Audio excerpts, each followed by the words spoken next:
Many verbs in English can be expressed using the active voice or the passive voice, and this is very useful in English, but it can be a little confusing as well. So in this video we're going to look at how we use the passive, why we use the passive, and then at the end we'll do a little practice quiz to see how much you've learnt. Firstly, let's have a look at a very simple example to see how we use the passive so we can look at the structure, we can look at the grammatical form of passive. Here's a very simple example of an active verb. My dog ate my homework. My dog is the subject, ate is the verb, the past of eat, and my homework is the object. Now let's say I don't know who ate my homework. We need to make my homework the subject of the sentence. So we change the word order. We put my homework at the beginning of the sentence. Then we need to change the verb from active to passive. So ate becomes was eaten. So we change the past of the verb ate to the passive form. So we use the auxiliary verb be. In this case it's in the past, so we use was. And we use the past participle of the verb, which is eaten. My homework was eaten. This is noun plus be plus past participle. If you want to say who did the action, if you know, you could say my homework was eaten by my dog. But if you don't know who ate your homework, you could just say my homework was eaten. So next time you forget to do your homework, you can tell that to your teacher. Okay, so that's the form of the passive. Now let's look at some different examples of when we use the passive and how we use the passive. In this video we're going to look at 3 examples of how and when we use the passive. And then in the next video, we'll look at 3 more. The first example is, my car was stolen. In this case, we don't know who did the action. We don't know who stole my car.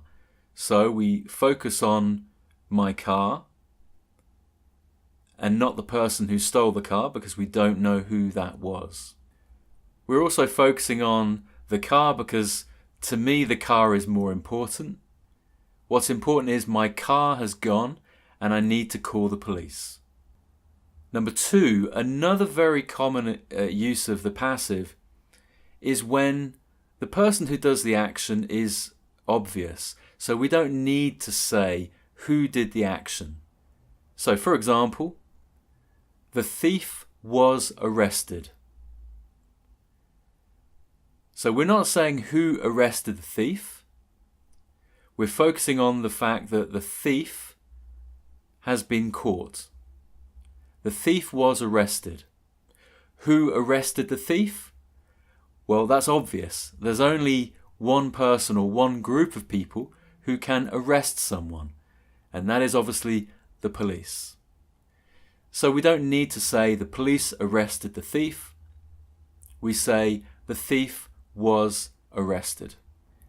Okay, in the third example, the passive is very useful and very commonly used if we want to focus on the object of the action, if the object is more important. So let's say, for example, the World Wide Web was invented by Tim Berners-Lee, or the telephone was invented by Alexander Graham Bell. In these 2 examples, we want to focus on the thing that was done, the thing that was invented. The World Wide Web in the first example and the telephone in the second example. So the passive here is very useful. In both examples we can focus on what was invented. Okay, I hope that's quite straightforward, that's quite clear. Let's do a quick practice now to see how much you understand. I'm going to give you an example active sentence and I want you to change that active sentence into a passive sentence. If you need a bit of time to think about your answer or to write it down, you can pause the video. A mechanic repaired my car.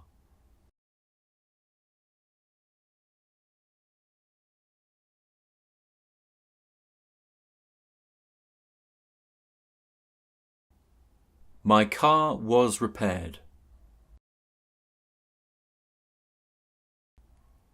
J.K. Rowling wrote the Harry Potter books.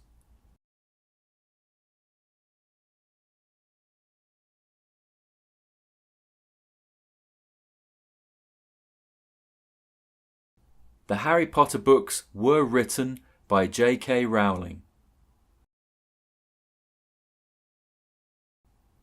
The shopkeeper opens the shop at 9 a.m. every day.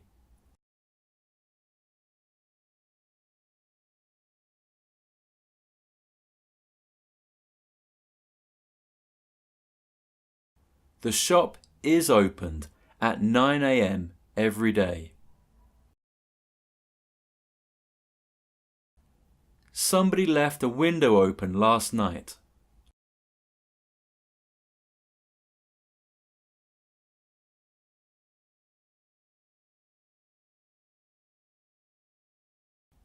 A window was left open last night.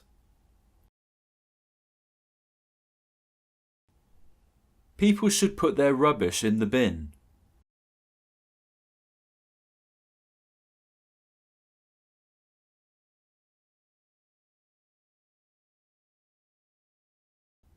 Rubbish should be put in the bin. Students should hand in their essays before the deadline.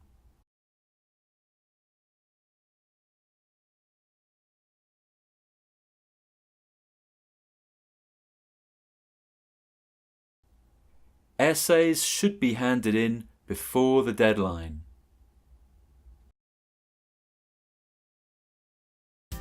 Okay, so you now have 3 uses of the passive, 3 examples of when we use the passive and how we use it.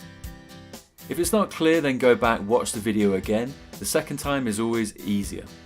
In the next video, we'll look at 3 more uses for the passive in English. Okay, like the video, share it with your friends and subscribe to my channel.